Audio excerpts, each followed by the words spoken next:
Good morning, नमस्कार दोस्तों। आज हम देखेंगे 14 मई 2020 से जितने भी इंपॉर्टेंट करंट अफेयर के प्रश्न बन सकते हैं उनके बारे में पूरी डिटेल में, यानी कि इन प्रश्नों के बारे में कुछ भी नहीं छोड़ेंगे। हम सब कुछ आपको बताएंगे पूरे डिटेल में और आपको मुझे विश्वास है कि सही से समझ आ जाएगा। अगर आपको इस वीडियो का पीडीएफ चाहिए तो वो भी डाउनलोड कर सकते हैं। कहाँ से? तो हमारे टेलीग्राम चैनल से, जिसको आप ज्वाइन कर लीजिए, जिसका लिंक इस वीडियो के डिस्क्रिप्शन में है, वहाँ से जाकर आप कर सकते हैं। ओके, आपसे रिक्वेस्ट है दोस्तों कि जो भी दोस्त इस चैनल पर नए हों, चैनल को सब्सक्राइब कीजिए, वीडियो को लाइक कीजिए तथा अपनी बेशकीमती राय देने के लिए कमेंट करना बिल्कुल भी ना भूलिए। ठीक है दोस्तों, और आपके जितने भी स्टडी रिलेटेड चैनल ग्रुप होंगे उसमें दोस्तों इस वीडियो को शेयर कर दीजिएगा। ओके, अब हम देखते हैं आज के वीडियो को। सीबीएसई का अध्यक्ष किसे नियुक्त किया गया? दोस्तों सीबीएसई के अध्यक्ष बने हैं मनोज आहूजा। मनोज आहूजा दोस्तों एक उड़ीसा कैडर के एक आईएएस अधिकारी है। ठीक है, अब देखिए इन्होंने जगह किसका लिया? तो इन्होंने जगह लिया दोस्तों अनीता करवाल जी का, यानी कि अनीता करवाल मनोज आहूजा से पहले सीबीएसई के अध्यक्ष थे। ठीक है, अब देखिए दोस्तों हम जानेंगे इस प्रश्न से जुड़े हुए इंपॉर्टेंट जो प्रश्न और बन सकते हैं उनके बारे में, क्या सीबीएसई के बारे में, क्योंकि इससे जुड़े हुए बहुत ज़्यादा प्रश्न पेपर में पूछे जाते हैं। ठीक है, अब देखिए दोस्तों सीबीएसई इसका फुल फॉर्म क्या है? तो central board of secondary education इसका फुल फॉर्म है। इसकी स्थापना कब हुई थी? तो 3 नवंबर 1942 को इसकी स्थापना हुई थी।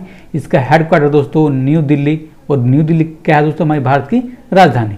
अब देखिए उसको पेरेंट ऑर्गेनाइजेशन कौन है दोस्तों? ये ministry of human resource and development. ठीक है दोस्तों, अब देखिए एचआरडी मिनिस्टर कौन है दोस्तों भारत के? तो भारत के एचआरडी मिनिस्टर दोस्तों रमेश पोखरियाल निशंक जी भारत के प्रेजेंट टाइम के ministry of human resource development minister है। ठीक है, अब देखिए दोस्तों इसके प्रेजेंट टाइम के चेयरपर्सन कौन है? जैसे आपने देखा कौन अध्यक्ष है दोस्तों? मनोज आहूजा, जो इस प्रश्न में आपने देखा। अब देखिए दोस्तों इसके अंडर में कितने देश में स्कूल आते हैं? तो 21,499 स्कूल इसके अंडर में आते हैं। ओके, अब देंगे हम नेक्स्ट क्वेश्चन, यानी कि 2 नंबर के लिए।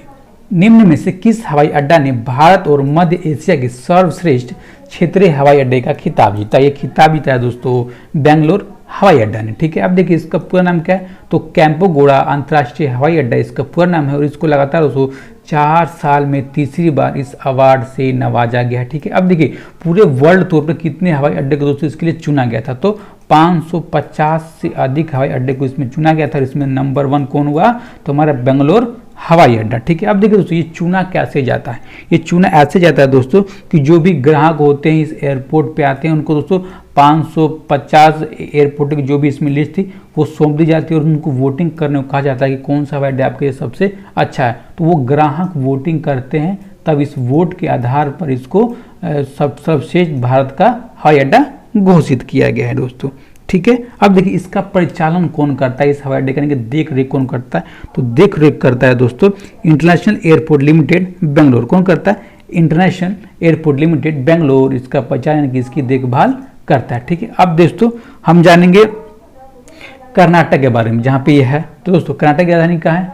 तो बेंगलोर। ओके, इसका मुख्यमंत्री कौन दोस्तों? तो वीएस येदुरप्पा जी।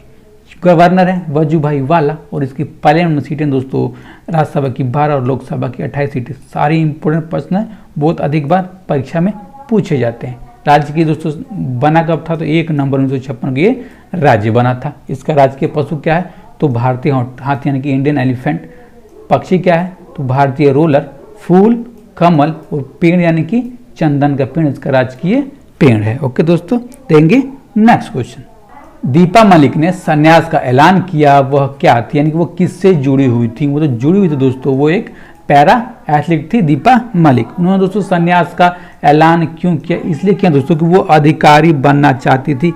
कहाँ पर? तो भारतीय पैरा ओलंपिक समिति, यानी कि para Olympic committee of India में वो पदाधिकारी के पद पर कार्यरत होना चाहती थी, इसलिए उन्होंने संन्यास की घोषणा कर दी। क्योंकि दोस्तों उनको कुछ दिन पहले ही चुन लिया गया था पदाधिकारी बनने के लिए, और वो प्रेजेंट टाइम पर पैरा एथलीट थे। तो दोनों ऐसे नहीं चल सकता, यानी कि या तो आप अधिकारी बनेंगे या तो आप पैरा एथलीट रहेंगी। तो उन्होंने पैरा एथलीट से संन्यास ले लिया, अब वो अधिकारी बना दी जाएंगी। कहाँ पर? तो para Olympic committee of India में। ठीक है दोस्तों, अब इन के लिए बहुत इंपॉर्टेंट प्रश्न है, वो आपको जानना चाहिए। क्या जानना चाहिए दोस्तों? कि पैरा ओलंपिक खेलों में पदक जीतने वाली भारत की दोस्तों पहली महिला खिलाड़ी हैं। कौन है भारतीय पहली महिला खिलाड़ी पैरा ओलंपिक में पदक जीतने वाली? तो दीपा मलिक जी। ठीक है दोस्तों, अब देखिए उन्होंने अपने पूरे करियर में तो 58 राष्ट्रीय और दोस्तों 23 इंटरनेशनल पदक जीते हैं, यानी कि 58 दोस्तों देश के तौर पर पदक जीते हैं और 23 इंटरनेशनल तौर पर पदक जीते हैं। ठीक है दोस्तों, अब जानेंगे पैरा एथलीट पैरा ओलंपिक के बारे में। ठीक है दोस्तों, पैरा ओलंपिक इसकी स्थापना कब हुई थी? तो 1992 में इसकी स्थापना हुई थी। ठीक है, इसके पेन टाइम के महासचिव कौन है? तो महासचिव हैं गुरुशरण सिंह। कौन है? गुरुशरण सिंह इसके पेन टाइम पर महासचिव है किसके? पैरा ओलंपिक समिति के। ओके, प्रधानमंत्री नरेंद्र मोदी ने 12 मई 2020 को रात 8 बजे देश के नाम अपने संबोधन में कोरोना वायरस के कारण उपजे आर्थिक हालात को सुधारने हेतु देश के लिए कितने लाख करोड़ रुपए की घोषणा की? तो घोषणा की दोस्तों 20 लाख करोड़ रुपए की घोषणा की है। ठीक है दोस्तों, हमें इसमें जानना क्या है कि इन्होंने किस कार्यक्रम के थ्रू इन रुपयों की घोषणा की है। तो कार्यक्रम दोस्तों आत्मनिर्भर भारत, हमें दोस्तों याद करना, आत्मनिर्भर भारत कार्यक्रम के थ्रू इस रुपयों की घोषणा की है हमारे प्रधानमंत्री श्री नरेंद्र दामोदर मोदी ने। उन्होंने ऐसा भी कहा दोस्तों कि जो हमारा 20 लाख करोड़ रुपए है ये हमारी पूरी जीडीपी यानी कि हमारे देश की पूरी जीडीपी का दोस्तों ये 10% है। ठीक है दोस्तों, अब देखिए उन्होंने ये भी कहा कि दोस्तों जो पैकेज दिया जाएगा इसमें मुख्य रूप से ध्यान में रखा गया है जो भी हमारे भूमि हो गए, सरल हो गए और तरलता कानून को अच्छे से बनाए रखने के लिए इन रुपयों को जारी किया गया है। ठीक है, अब देखिए दोस्तों जो 20 लाख करोड़ रुपए कहाँ कहाँ किसको दिए जाएंगे, इनकी दोस्तों कल देश के वित्त मंत्री श्रीमती निर्मला सीतारमण उन्होंने प्रेस कॉन्फ्रेंस करके उसकी पूरी जानकारी दी, इसकी पूरी गणना कर दी है। और दोस्तों प्रधानमंत्री ने यह भी कहा कि 18 मई से पहले जो लॉकडाउन 4.0 होने वाला है वो अगले रंग में होगा, अगले तरीके का होगा, अगला उसका नियम होगा कुछ अलग, वो पूरा का पूरा 18 तारीख से पहले बता दिया जाएगा। ओके, नेक्स्ट क्वेश्चन, किस डाक विभाग ने एक ही दिन में अधिक से अधिक संख्या में लोगों तक पहुंचने का रिकॉर्ड बनाया? तो रिकॉर्ड बनाया दोस्तों उत्तर प्रदेश डाक विभाग ने ये रिकॉर्ड बनाया। ठीक है, अब देखिए अधिक से अधिक लोगों तक पहुंचने का रिकॉर्ड, ये कैसा रिकॉर्ड है? तो ये ऐसा रिकॉर्ड है दोस्तों कि हम जान रहे हैं कि आमतौर पर लॉकडाउन की स्थिति में हम जब पैसे की आवश्यकता होती है तो हम पैसे निकाल नहीं पाते, यानी कि जब हम एटीएम में जाते हैं तो वहाँ पे पैसे मिल नहीं पाते, चाहे जाते हैं तो हमें पुलिस रोक देती है। ठीक है दोस्तों, तो इसी से निपटने के लिए इंडियन पोस्ट पेमेंट भारतीय डाक ने इस कार्यक्रम को चालू किया था। इसके तहत ये एटीएम लेकर खुद पे खुद हमारे दरवाजे पर आता था और हम किसी भी बैंक का एटीएम इसमें उपयोग कर पाते थे, यानी कि उसका उपयोग करके हम पैसे निकाल पाते थे। उसी का इन्होंने रिकॉर्ड बनाया। ठीक है दोस्तों, अब कितना एक दिन में रिकॉर्ड बनाया? तो 30 करोड़ रुपए दोस्तों एक दिन में निकाले गए हैं इस इंडियन पोस्ट के द्वारा, यूपी डाक विभाग के द्वारा। ठीक है, कितने लोगों ने निकाला दोस्तों? तो 2.74 लाख लोगों ने ये रुपये को निकाला है और ये अब तक का सबसे बड़ा अमाउंट है एक दिन में निकाले जाने वाला। ठीक है दोस्तों, अब देखिए अब हम जानेंगे उत्तर प्रदेश के बारे में जो इस परीक्षा दृष्टिकोण से बहुत ही इंपॉर्टेंट होगा और आप रोज देख रहे होंगे तो ये सब प्रश्न आपको याद हो ही गए होंगे। ओके, उत्तर प्रदेश दोस्तों राजधानी कहाँ है? Lucknow. Chief minister Yogi Adityanath. Governor यानी कि राज्यपाल कौन है? तो आनंदीबेन पटेल। इसकी पार्लियामेंट में सीटें हैं राज्यसभा की 31 और लोकसभा की 80 सीटें। ठीक है दोस्तों, अब राज्य कब बना था? तो 24 जनवरी 1950 को ये राज्य बना था। इसके राजकीय पशु क्या है? बारहसिंगा। राजकीय पक्षी सारस। राजकीय पेड़ अशोक का पेड़। राजकीय फूल क्या दोस्तों? तो पलाश। राजकीय डांस यानी कि नृत्य क्या दोस्तों? तो कथक। याद कीजिएगा, डांस बहुत पूछा जाता है और कुछ भी पूछा जाए ना पूछा जाए। राष्ट्रीय खेल क्या दोस्तों? तो फील्ड हॉकी। ओके, अगला प्रश्न, AIFF ने किसे अर्जुन पुरस्कार के लिए नामित किया? तो ये नामित किया दोस्तों ऑप्शन नंबर डी यानी कि संदेश झिगन और बाला देवी को अर्जुन पुरस्कार 2020 के लिए नामित किया गया। ठीक है दोस्तों, अब देखिए जो ये दिखे दोस्तों ये है संदेश झिगन और ये हैं बाला देवी। ठीक है दोस्तों, अब देखिए एक प्रश्न ऐसे ही पूछा सकता है कि संदेश झिगन और बाला देवी किस खेल से जुड़े हुए यानी कौन सा खेल खेलती हैं? तो ये दोस्तों एक प्रकार के फुटबॉलर हैं। क्या है? ये फुटबॉल खेल से जुड़े हुए हैं। ठीक है दोस्तों, अब देखिए जो अर्जुन पुरस्कार ही क्यों दिया जाता है दोस्तों? किसी भी खिलाड़ी को 3 साल के लिए उनके इंटरनेशनल यानी कि अंतर्राष्ट्रीय सर्वश्रेष्ठ प्रदर्शन के लिए इस अवार्ड को दिया जाता है। किसके द्वारा दोस्तों? तो युवा मामले और खेल मंत्रालय द्वारा ये दिया जाता है। ठीक है, किसके द्वारा?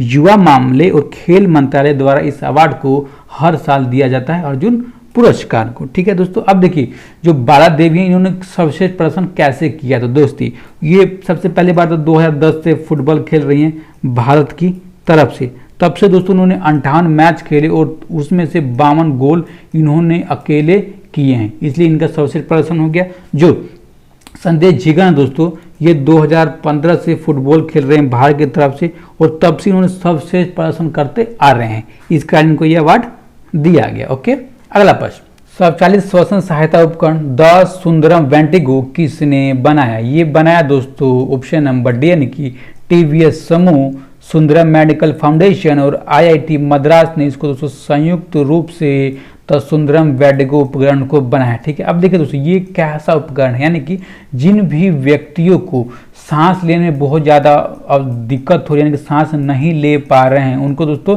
सांस के तौर पर यानी कि ऑक्सीजन देने के तौर पर इस उपकरण का उपयोग किया जाएगा। यानी कि जिन भी व्यक्तियों को कोई प्रशिक्षण यानी कोई भी ट्रेनिंग नहीं है इस उपकरण को चलाने की, वो भी इसको बहुत आसानी से चला सकता है। ठीक है दोस्तों, एक ऐसा ही उपकरण हमने कल की वीडियो में बताया था कि स्वस्थ वायु नाम का, कौन सा, स्वस्थ वायु नाम का एक उपकरण है, से वैसा ये काम करता है। ओके, अगला प्रश्न, फ्रांसीसी साइकिल चालक डी ग्रेगरियो पर 2018 डोपिंग मामले में कितने साल के लिए उनको प्रतिबंधित यानी कि उनको दोस्तों बैन कर दिया गया? तो बैन कर दिया गया 4 साल के लिए। किस लिए? कि दोस्तों उन्होंने डोपिंग के मामले में वो पकड़े गए थे। डोपिंग का मामला क्या था दोस्तों कि अगर कोई भी खिलाड़ी खेलते समय किसी भी नशीली पदार्थ यानी कि नशा कर कर वो जाता है, अगर वो पकड़ा जाता है तो उसको डोपिंग के मामले के अंतर्गत में बैन और दोस्तों उसके ऊपर कार्रवाई भी की जा सकती है और अच्छे रूप से। ठीक है दोस्तों, आपको बस हमेशा बताता हूँ डोपिंग के लिए याद कर लीजिए कि काफ़ी खिलाड़ी डोपिंग के मामले में पकड़े जा रहे हैं, इसलिए बहुत ही इंपॉर्टेंट प्रश्न। ठीक है, अब देखिए अगर कोई खिलाड़ी नशा करता है तो उसके ब्लड में, उसके रक्त में क्या देखा जाता है जिसके थ्रू कहा जाता है कि डोपिंग के लिए उल्लंघन किया है? दोस्तों याद कर लीजिए वो पदार्थ है एरेंस। क्या है दोस्तों? एरेंस नाम का पदार्थ अगर हमारे ब्लड से पाया जाएगा तो डोपिंग का उल्लंघन करते हुए पाया जाता है। ओके, आप जाएंगे दोस्तों, ये कहाँ से थे? फ्रांस से साइकिल चालक। तो फ्रांस के बारे में जानेंगे जो पेपर में पूछा जाता है आमतौर पर। क्या? तो फ्रांस की राजधानी कहाँ है? पेरिस। प्राइम मिनिस्टर यानी कि प्रधानमंत्री कौन होता है? Edward Philip. और प्रेसिडेंट दोस्तों यानी कि राष्ट्रपति इमैनुअल मैक्रोन। इनको याद कीजिएगा, बहुत अधिक अभी चर्चे में रहे थे।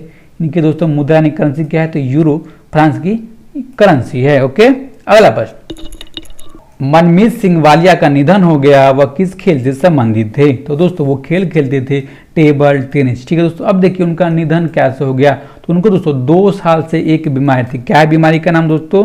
तो ALS नाम की बीमारी थी। ठीक है, अब देखिए दोस्तों ALS क्या है? तो ALS का दोस्तों फुल फॉर्म होता है एमियोट्रोफिक लेटरल स्क्लेरोसिस।